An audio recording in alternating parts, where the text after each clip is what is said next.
চাচা সমস্যা কি? ভিডিও আছে নাকি ভাইয়ের কাছে? শাইকে চরমনায় বলছিল জামাত ইসলাম ব্যবহার করতে চায়, ব্যবহৃত হতে চায় না। এটাই বাস্তব।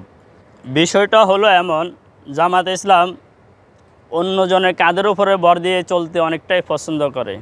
যদি তাই না হতো তাহলে আওয়ামী লীগের জন্য এখন তাদের যে নেতার দরদ উতলে ওঠে কেন কয়দিন পর পর? তাদের নেতার আওয়ামী লীগ দলের জন্য এতটাই মায়া কান্না। সে কি বলতেছে? সে বলতেছে রাজনৈতিক দলগুলোর সাথে আলাপ করে আওয়ামী লীগকে নিষিদ্ধ করলে ভালো হতো।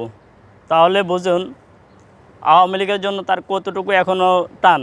যখন দেখলো আওয়ামী লীগ নিষিদ্ধ হয়ে যাবে, নিষিদ্ধ না হয়ে ছাত্ররা ঘরে ফিরবে না বা আমজনতা ঘরে ফিরবে না, তখন তিনি বলতেছে যে না, আওয়ামী লীগকে নিষিদ্ধ না করার আগ পর্যন্ত জামাত ইসলাম কখনো ঘরে ফিরে যাবে না।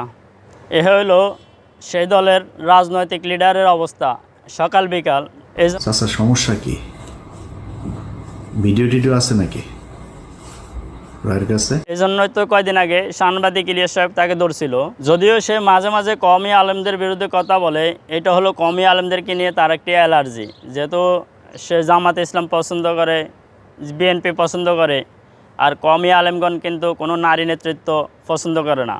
আর জামাত ইসলাম কিন্তু নারী নেতৃত্ব পছন্দ করে। যেমনকি জামাত ইসলাম একবার আওয়ামী লীগের সাথে যোগ দেয়, আবার বিএনপির সাথে যোগ দেয়। দোনো পক্ষে নারী নেতৃত্বের মাধ্যমে চলছে, এবং কি জামাত ইসলাম তাদেরকে পছন্দ যদি নাই করতো তাহলে তাদের সাথে যোগ দিত না। কওমি আলেমরা নারী নেতৃত্ব হারাম মনে করে, পছন্দ করে না।